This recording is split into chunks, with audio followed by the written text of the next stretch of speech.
Como todos saben, seguimos predicando el Evangelio de Marcos desde comienzo de año. Hoy vamos a finalizar el capítulo 11, la semana próxima iniciaremos el capítulo 12.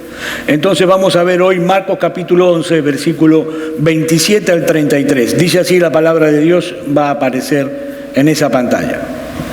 Volvieron entonces a Jerusalén y andando él por el templo, vinieron a él los principales sacerdotes, los escribas y los ancianos y le dijeron: ¿con qué autoridad haces estas cosas? ¿Y quién te dio autoridad para hacer estas cosas? Jesús respondiendo les dijo: os haré yo también una pregunta, respondedme y os diré con qué autoridad hago estas cosas. ¿El bautismo de Juan era del cielo o de los hombres? Respondedme.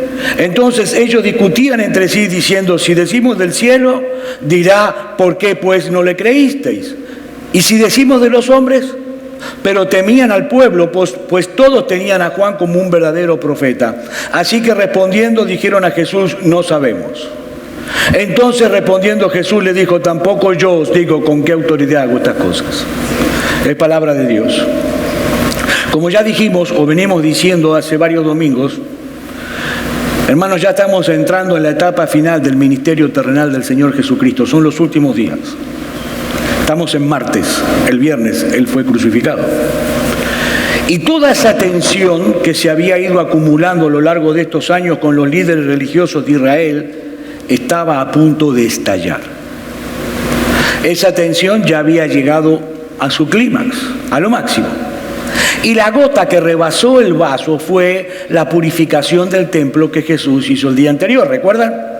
Hace 2 domingos atrás Jesús llegó al templo y echó a los cambistas y a los mercaderes que habían transformado el templo en un mercado persa y acusó directamente a los líderes religiosos de haber convertido la casa de Dios en una cueva de ladrones. Esa fue la gota que rebasó el vaso. Así que estos hombres llegaron a la conclusión que no tenían otra alternativa más que matar a Jesús, acabar con él. Dice el mismo capítulo 11 de Marcos, pero en el versículo 18, y los oyeron los escribas y los principales sacerdotes y buscaban cómo matarle, porque le tenían miedo, por cuanto todo el pueblo estaba admirado de su doctrina. Ya no había marcha atrás. Había que acabar con Jesús. Y es así que a la mañana siguiente, el martes por la mañana, al enterarse que Jesús estaba en el templo, dice el versículo 27, todos juntos fueron al templo a buscar a Jesús. Todos. Los principales sacerdotes, los escribas, los fariseos, los ancianos, hermanos, todos juntos fueron a buscar a Jesús, y todos con preguntas sumamente capciosas, con preguntas difíciles, preguntas problemáticas. El único objetivo de ellos era buscar la manera de acusar a Jesús de blasfemia y así condenarlo a muerte. Estos hombres que se mencionan aquí conformaban lo que era el Sanedrín de la nación de Israel. Viene a ser como una especie de Suprema Corte de Israel. Era la autoridad máxima de la nación. Estos hombres tenían un enorme poder y eran súper sensibles a todo aquello que pudiera llegar a poner en riesgo, a poner en juego su influencia espiritual y su influencia política en la nación. En el pasaje paralelo a este, en el Evangelio de Lucas, nosotros vemos que Lucas dice que Jesús estaba en el templo enseñando la palabra de Dios. Estaba anunciando el Evangelio. Es increíble, mis hermanos, el más grande predicador que haya existido jamás en la casa de Dios, predicando el mensaje de salvación. Como dice un autor, por un día el templo le perteneció, por un día. Por un día era su aula. Era su púlpito, era la casa de Dios verdaderamente por un día. La verdad reinaría en el templo por un día. Pero ¿saben qué? Estos hombres, los líderes religiosos de Israel, no tenían el más mínimo interés en conocer la verdad. que Jesús estaba enseñando. Lo único que a ellos les interesaba es seguir manteniendo a salvo su posición de influencia y su posición de poder. Así que, hermanos, a partir de este momento, del versículo 27 del capítulo 11 hasta el final del capítulo 12, lo que nosotros vamos a ver domingo tras domingo es una serie consecutiva de confrontaciones entre los líderes religiosos de Israel y Jesús. Ellos queriendo incriminar a Jesús con sus propias palabras, con preguntas capciosas, una detrás de la otra, pero sin ningún interés real en conocer la respuesta. El único objetivo era acabar con Jesús. Y así llegamos a la primera escena de nuestro texto. Versículos 27 y 28. Volvieron entonces a Jerusalén y andando él por el templo, vinieron a él los principales sacerdotes, los escribas y los ancianos, y le dijeron: ¿con qué autoridad haces estas cosas? ¿Y quién te dio autoridad para hacer otras cosas? Probablemente, casi con seguridad, ellos se estaban refiriendo a lo que Jesús había hecho el día anterior, cuando echó a los cambistas y a los mercaderes del templo. Lo que le estaban diciendo, la pregunta de los líderes religiosos era: muchacho, ¿quién te crees tú que eres? ¿Quién te crees que eres para venir a la casa de Dios y echar de allí a los mercaderes, a los cuales nosotros, la máxima autoridad de Israel, habíamos autorizado a estar allí? ¿Dónde están tus credenciales, tu autoridad para hacer semejante cosa? A ver, ¿quién te cree que eres? En otras palabras, estos hombres le estaban preguntando a Jesús dos cosas. En primer lugar, la naturaleza de su autoridad, y en segundo lugar, la fuente o el origen de su autoridad. Ahora, para ser honestos con los miembros del Sanedrín, debemos decir que las dos preguntas eran muy pertinentes.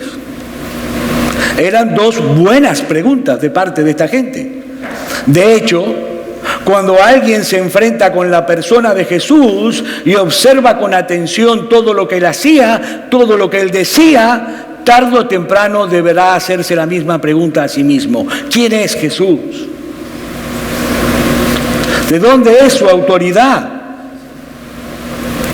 Ahora, la palabra autoridad que aparece aquí tiene que ver con el derecho o la libertad que tiene una persona para actuar, para tomar decisiones o para imponerlas sobre otros, aún haciendo uso de la fuerza si es necesario. Eso es autoridad. No se trata de poder.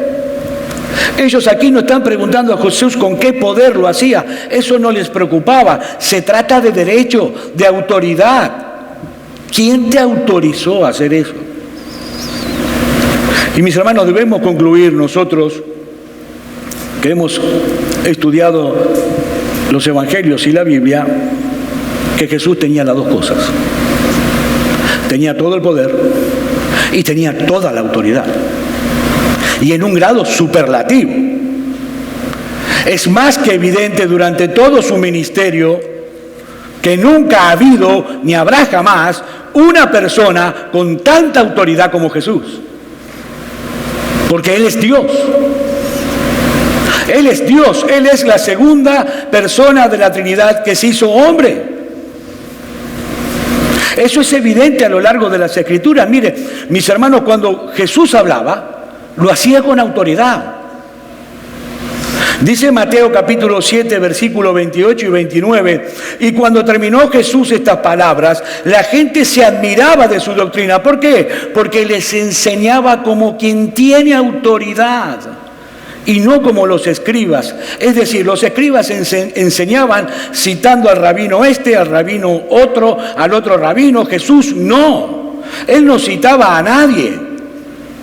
Jesús, cuando hablaba, descansaba en su propia autoridad.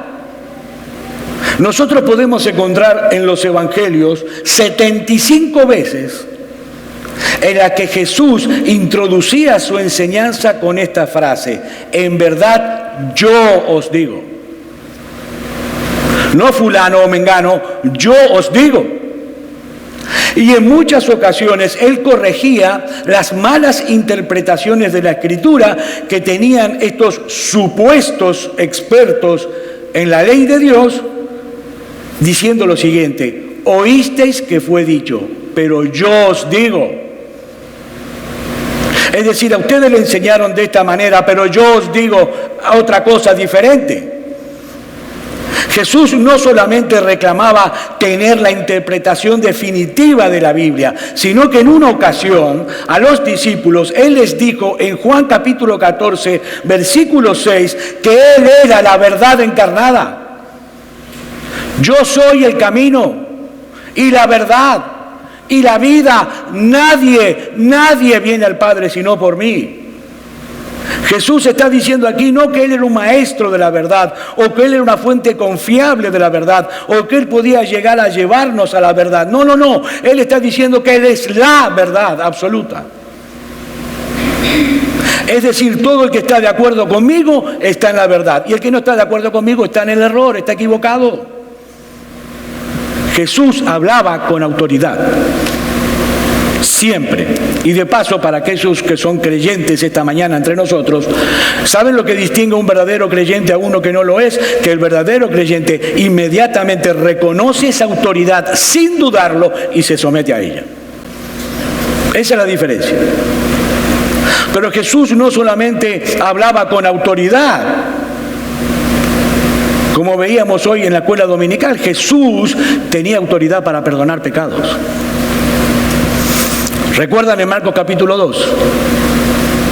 La escena del paralítico que es descendido en una litera desde el techo. ¿Qué le dice Jesús en el versículo 5? Al ver Jesús la fe de ellos, dijo el paralítico: hijo, tus pecados te son perdonados. Jesús no le dijo: mira, yo te voy a ayudar a ir a Dios, a pedir perdón por tus pecados, porque Dios es el único que puede perdonar pecados. No. Jesús le dijo: tus pecados te son en este mismo instante perdonados. Y dice en el versículo 6 que los fariseos decían: ¿por qué habla este así? Blasfemias, dice, ¿quién puede perdonar pecados si no solo Dios? Y eso es verdad, solo Dios puede perdonar pecados. Pero Jesús no le decía a las personas: ve a Dios a buscar el perdón de tus pecados. Jesús le decía a todos: vete, yo te perdono tus pecados. Yo, con toda la autoridad para perdonar pecados. Pero no solamente Él tenía autoridad para hablar con autoridad, sino para perdonar pecados, sino, mis hermanos, también para decidir el destino final de las personas. Dice Juan capítulo 1, versículo 12, mas a todos los que le recibieron, a los que creen en su nombre, les dio potestad de ser hechos hijos de Dios. Él dio esa potestad de ser hechos hijos de Dios. Y dice en Mateo capítulo 25, versículo 31 al 33, cuando el Hijo del Hombre venga en su gloria y todos los santos ángeles con Él, entonces se sentará en su trono de gloria y serán reunidos delante de Él todas las naciones, y apartará los unos de los otros como aparta el pastor las ovejas de los cabritos, y pondrá sus ovejas a su derecha y los cabritos a su izquierda. Jesús está diciendo aquí que en el día del juicio Él es el que va a diferenciar entre los que son salvos y no lo son. Con toda autoridad, con absoluta autoridad. Pero no solamente eso, para que no queden dudas acerca de la autoridad de Jesús. Jesús también tenía autoridad sobre las enfermedades. Lo vimos con el ciego Bartimeo, o con la hija de Jairo. También tenía autoridad sobre los demonios. También tenía autoridad sobre los fenómenos naturales. ¿Recuerdan cuando los discípulos estaban a punto de ahogarse dentro de la barca en el mar de Galilea embravecido? Jesús no solo caminó sobre las aguas, sino que al llegar a la barca le dijo al viento y le dijo al mar: calla, enmudece. Y la calma fue absoluta. Absoluta. Mis hermanos, durante todo su ministerio terrenal Jesús nunca le pidió permiso a ninguna autoridad humana. Él jamás consultó a los fariseos, jamás consultó a los escribas, jamás consultó a los rabinos, ni siquiera a las autoridades romanas. Una y otra vez él repetía que todo lo que él decía y que todo lo que él hacía estaba en perfecta armonía con la voluntad y la autoridad de su Padre Celestial. Es más, vamos más allá para ver la autoridad de Jesús. Él llegó a decir que él tenía la autoridad de enviar al Espíritu Santo, a la tercera persona de la Trinidad. Dice Juan capítulo 15, versículo 26, pero cuando venga el Consolador, a quien yo enviaré del Padre, el Espíritu de verdad, el cual procede del Padre, Él dará testimonio acerca de mí. La autoridad de Jesús, obviamente, después de estos minutos, es incuestionable. Incuestionable. De manera que estas dos preguntas que plantean los miembros del Sanedrín eran muy pertinentes. Eran lógicas. El problema, ¿sabe dónde estaban? Que ellos no estaban interesados en conocer la respuesta, ni les interesaba la respuesta. Lo único que ellos querían era que atrapara a Jesús. Ellos esperaban que Jesús respondiera inmediatamente: bueno, mi autoridad viene del Padre que está en los cielos y de nadie más. Y por supuesto, si Jesús hubiera respondido en ese momento esas palabras, inmediatamente lo hubieran acusado de blasfemia y lo hubieran condenado a muerte, como pasó 3 días después. Pero ¿saben una cosa, mis hermanos? Nadie puede agarrar a Jesús desprevenido, porque está en control absolutamente de todo. Y esto nos lleva a nuestra segunda escena, versículo 29. Jesús respondiendo les dijo: os haré yo también una pregunta. Respondedme y os diré con qué autoridad hago estas cosas. Y mis hermanos, esta respuesta del Señor es genial, como todo lo que Él hacía. Es extraordinaria. En vez de caer en la trampa que le estaban presentando, Jesús pone ahora a los líderes religiosos de Israel entre la espada y la pared. Dio vuelta la cosa. Versículo 30. ¿El bautismo de Juan era del cielo o de los hombres? Respondedme. En otras palabras, Jesús le estaba diciendo: ¿era Juan un verdadero profeta para ustedes? ¿O era un individuo común y corriente que se volvió loco y de repente empezó a predicar y a bautizar? Mire, Pablo dice acerca de Jesús en Colosenses capítulo 2, versículo 3, que en Él están escondidos todos los tesoros de la sabiduría y del conocimiento. Él es infinitamente sabio y este es un muy buen ejemplo de eso. Todo el mundo, absolutamente todo el mundo en Israel, veía a Juan el Bautista como un verdadero profeta enviado por Dios. Todo el mundo.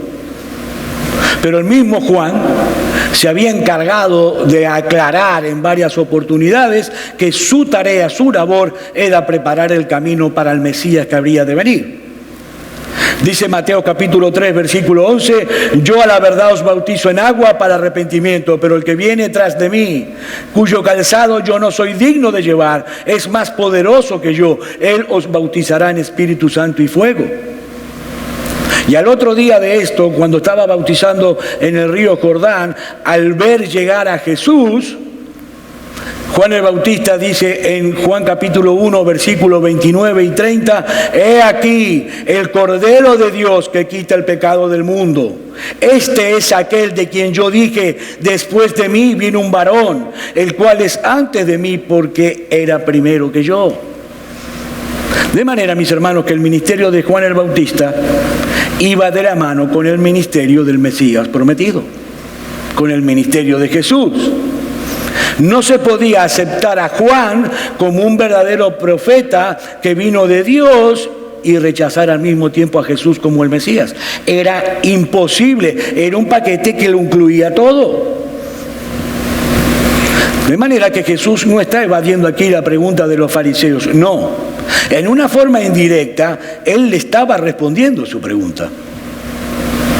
¿Qué piensan ustedes acerca del bautismo de Juan? Porque si el bautismo de Juan provenía del cielo, entonces mi autoridad también proviene de allí. Así que de repente, los miembros del Sanedrín, que creían saberla toda, se encontraban en un tremendo problema. Es más, dice el versículo 31 en su inicio, entonces ellos discutían entre sí. Es decir, alguien dijo, muchachos, vamos a juntarnos aquí, tenemos un problema, vamos a tener que resolverlo, vamos a ver qué vamos a contestar, alguno que dé una idea. Y dice el versículo 31, si decimos del cielo, dirá, ¿por qué pues no le creísteis? Es decir, si ellos aceptaban el hecho de que Juan el Bautista era realmente un verdadero profeta enviado por Dios, y él llamaba a la gente a que se arrepienta de sus pecados, que se bautice como señal de ese arrepentimiento y creyeran en mí, entonces, ¿por qué ustedes me rechazan de esa manera? Si el bautismo de Juan el Bautista era del cielo, ¿por qué me rechazan a mí? Mis hermanos, si los miembros del Sanedrín aceptaban el bautismo de Juan como algo que venía del cielo, se estaban incriminando a sí mismos por no creer en Jesús. No se olvide que eso estaba lleno de gente, el templo, ¿no? Pero tampoco podían decir lo contrario. ¿Saben? Porque si decían que el bautismo de Juan el Bautista era de los hombres, ellos estaban cometiendo blasfemia. Y serían condenados por el pueblo, porque eran ellos los que estaban cometiendo blasfemia. Dice el versículo 32, y si decimos de los hombres, pero temían al pueblo, por todos tenían a Juan como un verdadero profeta. En el pasaje paralelo, en Lucas capítulo 20, versículo 6, dice, y si decimos de los hombres, todo el pueblo nos apedreará, porque están persuadidos de que Juan era el profeta. No podían decir ni una cosa ni la otra. Si decían que el bautismo de Juan era del cielo, tenían que caer postrados delante de Jesús. Y si decían que no, iban a ser condenados por blasfemia. Y no olviden algo, para los miembros del Sanedrín, la reputación que tenían lo era todo. Cualquiera de las dos opciones lo iban a meter en problemas. Así que ellos deciden lo que decide mucha gente. Versículo 33. Así que respondiendo dijeron a Jesús, no sabemos. Ahora tampoco esta fue una respuesta inteligente de parte de ellos, porque imagínense en el pueblo, ¿cómo puede ser que los miembros del Sanedrín, los líderes religiosos de nuestro pueblo, los expertos en las cuestiones religiosas, ahora vengan a decirnos que no tienen ninguna opinión respecto al bautismo de Juan? Tampoco fue una respuesta inteligente, pero no tenían ninguna otra alternativa, mis hermanos. ¿Saben ustedes que cuando los hombres no tienen ninguna respuesta válida que dar, la única salida que tienen es aducir ignorancia, como hacen los agnósticos? El hombre, cuando no tiene una respuesta válida que dar, acusa ignorancia. Esa es la acusación que el apóstol Pablo le hace a la raza humana en el capítulo 1 de Romanos. Pablo dice que Dios ha dejado en toda la creación suficientes pruebas tangibles de su existencia y de su poder. Y que además Él ha capacitado al hombre para interpretar correctamente todas esas evidencias. Pero el hombre, en su rebeldía, en su pecado, ha decidido voluntariamente suprimir la verdad para no tener que reconocer que Dios es Dios. Eso es lo que estaban haciendo estos hombres de Israel. Ellos alegaban ignorancia, pero no por humildad, no por honestidad, no por sinceridad, para no tener que reconocer la verdad absoluta que el bautismo de Juan era del cielo y que por lo tanto Jesús era el Mesías prometido. Su problema no era que ellos no supieran la respuesta, no, la sabían. Su problema era que no querían saberla. Pero ¿saben qué? La deshonestidad intelectual tiene consecuencias. Versículo 33. Entonces respondiendo Jesús le dijo, tampoco yo os digo con qué autoridad hago estas cosas. En otras palabras, Jesús le está diciendo, basta. Ya que ustedes tomaron la decisión de ir en contra de toda evidencia, ya que ustedes tomaron la decisión voluntaria de resistirse a la verdad, no tiene caso seguir argumentando, seguir discutiendo con ustedes. Se acabó. Hasta aquí. Y mi amigo que estás entre nosotros, déjame decirte algo, jugar con la verdad es peligroso. Es sumamente peligroso. Hay un momento en que de tanto rechazar la luz del Evangelio, esa luz se apaga para siempre. ¿Qué es lo que le pasó a estos hombres? Se acabó para ellos. Perdieron la última oportunidad. Ellos rechazaron a la verdad encarnada. Ellos endurecieron su corazón y Jesús le dijo: no vale la pena darles una respuesta. Ustedes han tomado la decisión voluntaria de permanecer en incredulidad y en incredulidad morirán. Se acabó. Y mis hermanos, qué duro es esto. Es durísimo. Mi amigo, es peligroso jugar con la verdad. Es peligroso. La luz del Evangelio un día se apagará. ¿Qué aprendemos, hermanos, nosotros de este pasaje, ya para finalizar? Bueno, podemos aprender muchas cosas y podemos estar varias horas hablando acerca de este pasaje, pero yo quiero traer dos aplicaciones, centralizarlo en dos aplicaciones para compartir con ustedes. En primer lugar, lo que este pasaje nos enseña, y seguramente se habrán dado cuenta, es que nuestro Señor Jesucristo está absolutamente en control de todo. Absolutamente de todo, aún en medio de los ataques más severos, en medio de las circunstancias más difíciles, es más que evidente en este pasaje que Jesús estaba en control de todo desde el principio. Y eso debe producir en nuestros corazones consuelo, alivio y confort. Eso es lo que debe producir. Dijo el Señor Jesús en Mateo capítulo 28, versículo 18 al 20, y Jesús se acercó y les habló diciendo: toda potestad me es dada en el cielo y en la tierra. Jesús tiene toda autoridad. Por tanto, id y haced discípulos a todas las naciones, bautizándolos en el nombre del Padre y del Hijo y del Espíritu Santo, enseñándoles que guarden todas las cosas que yo os he mandado. Y he aquí, yo estoy con vosotros todos los días hasta el fin del mundo. Es decir, el Señor está diciendo: lleven el Evangelio hasta lo último de la tierra, porque yo, que soy la máxima autoridad de todo el universo, se los mando. Y yo les prometo que estaré con ustedes todos los días hasta el fin del mundo. Mis hermanos, Jesús está en control. Aunque el noticiero quiera hacernos ver otra cosa. Jesús está en control. Él tiene toda autoridad. Miren lo que escribió un autor. El Dios vivo y verdadero, sentado en su trono de autoridad infinita, a ese mismo, a quien los hombres rechazaron en el Calvario, a Jesús, se le ha conferido poder absoluto sobre toda la raza humana, sobre sus cuerpos y sobre sus almas. Por consiguiente, no es la tarea de los predicadores rogar a las personas que hagan de Jesús su Señor, como si su reino estuviese en veremos. No, predicar el Evangelio es proclamar que por un decreto irreversible Dios ha colocado a Jesús en pleno gobierno sobre el mundo. Un solo voto divino sobrepasó todos los votos contrarios de los judíos y de los gentiles. Es deber del predicador hacerte consciente a ti y a ti y a ti de que tú existes bajo el gobierno de Jesús, a quien Dios ha colocado en el trono celestial.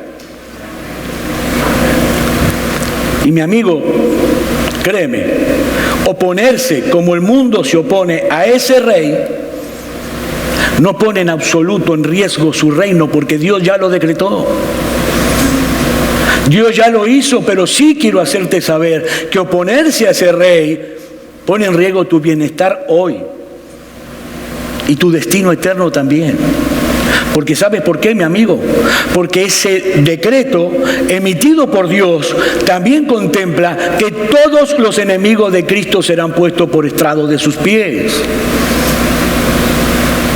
Mi amigo, Cristo es rey y seguirá siendo rey por los siglos de los siglos. Muchas personas, cuando hablan de Jesús, lo siguen imaginando como ese niñito inofensivo, indefenso, arropado en un sucio y maloliente pesebre de Belén. Esa es la imagen que tienen de Jesús. Otros, sin embargo, se le viene a la cabeza la imagen del crucificado. Ese hombre que está colgando de una cruz. Ese hombre masacrado, desfigurado, humillado, escupido, sufriendo, despreciado. Pero ¿saben qué, mis hermanos? Esa no es la visión que nosotros tenemos que tener actualmente de Cristo. ¡No! Mis hermanos, Él está sentado a la diestra de la majestad en las alturas. Él es el Rey de Reyes y Señor de Señores. Él es el que tiene al mundo y todo el universo en sus manos. Como dice Hebreos capítulo 1, versículo 3, el que sustenta todas las cosas con la palabra de su poder. Mi hermano, mi hermana, si tú quieres pensar hoy en Cristo, imagínatelo de esa manera. Porque esa es la realidad, esa es la perspectiva que hoy debemos tener de Cristo. Miren, en el libro de los Hechos, cuando en el capítulo 7 están apedreando a Esteban, dice la Biblia que Esteban tuvo una visión. ¿Y saben lo que vio? Vio al Hijo de Dios sentado a la diestra de la majestad en las alturas. Y mis hermanos, esa realidad presente de Cristo debe producir en nosotros paz, consuelo, firmeza, admiración y gozo. Un gozo que nos lleve a adorarle reverentemente y a someternos gozosos a su autoridad. Nosotros estamos del lado del vencedor. Independientemente de los ataques, de las aflicciones, de los problemas que vamos a tener que enfrentar porque vivimos en un mundo caído, Jesús lo dijo: en el mundo tendréis aflicción, pero confiad, yo he vencido al mundo. Nosotros estamos en las manos de un Dios que lo gobierna todo y que lo controla todo, desde lo más grande hasta los más pequeños. Y ¿saben qué, mis hermanos? Al final de la historia, cuando Él regrese en gloria y se siente en su trono, nosotros nos sentaremos y reinaremos juntamente con Él por los siglos de los siglos. Mis hermanos, qué privilegio, qué bendición y qué gozo es tener un Salvador como Jesús. Qué privilegio. Pero también aprendemos de este pasaje que es imposible ser neutrales ante la persona de Jesús. Es imposible. Mi amigo, déjame decirte algo, tarde o temprano todos tenemos que lidiar con la pregunta que plantea este pasaje: ¿qué clase de autoridad es la que tiene Jesús? ¿Quién es Jesús para ti? Mira, hay muchas cosas en la vida que tú puedes darte el lujo de ignorar. Hay cosas que cuestan mucho entender. A mí me parece mentira todavía el tema de la internet, que uno escribe un email, aprieta y aparece en otro lugar del mundo. Es algo... Pero hay cosas que cuestan entender y no importa que uno lo ignore porque tú no vas a morir por eso. Pero esta no es una de ellas. Esta pregunta es primordial: ¿quién es Jesús para ti? ¿Quién es? Y sabes una cosa, no son muchas las opciones que tienes. Dice un autor: no se puede aceptar a Jesús como un gran maestro religioso y al mismo tiempo rechazarlo como la suprema autoridad de tu vida. Podéis hacerle callar por necio, podéis escupirle, podéis matarle como si fuera un demonio, o podéis caer a sus pies y llamarle Dios y llamarle Señor, pero no salgamos con sandeces paternalistas de que Él fue un gran maestro de moral. ¿Saben por qué? Porque Jesús no nos dejó esa alternativa. Mi amigo, tú enfrentas hoy el mismo dilema que enfrentaron los líderes religiosos de Israel ese día, el día de nuestra historia. ¿Cuál es tu conclusión acerca de Jesús? ¿Vas a hacerlo callar como un necio? ¿Vas a escupirlo? ¿Vas a matarlo? ¿O vas a caer postrado a sus pies reconociendo que Él es el Rey de Reyes y Señor de Señores? ¿Sabes por qué? Porque la neutralidad no es una opción en este caso. De hecho, si tú decides no hacer nada, tú puedes decirme: no, pastor, lo que pasa es que yo no estoy ni de un lado ni del otro. Yo soy indeciso. No hacer nada es estar haciendo algo. No hacer nada es rechazar a Jesús. Mi amigo, ¿qué vas a hacer con Jesús? Porque con Él es todo o nada. No se puede pretender neutralidad cuando se trata de Jesús. Y no olvides, mi amigo, que Él es el único que tiene autoridad para perdonar pecados. Él es el único que tiene autoridad para decidir el destino final de los hombres.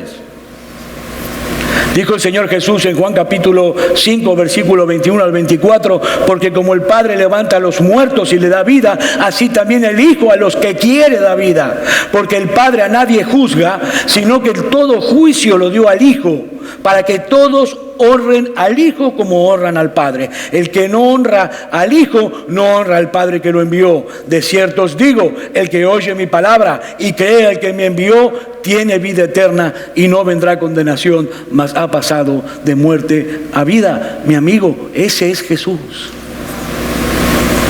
Ese es Jesús. No sigas en pie de guerra peleando una batalla que tú sabes en tu interior que no puedes ganar. Acepta de una vez por todas el hecho incontrovertible de que hay un solo Dios. Hay un solo soberano en el universo que puede ganar y perder, y créeme, ese precisamente no eres tú. Hay un solo Dios, mi amigo, y hay un solo mediador entre Dios y los hombres, Jesucristo, hombre. Yo te ruego que tú no menosprecies hoy la palabra de Dios que has recibido, porque es un privilegio que Dios te ha dado. Y allí donde estás, en tu lugar, clámale a Él por misericordia. Clámale a Él por el perdón de tus pecados. Mi amigo, ven a Cristo hoy. Ven a la cruz. Vamos a orar. Padre, te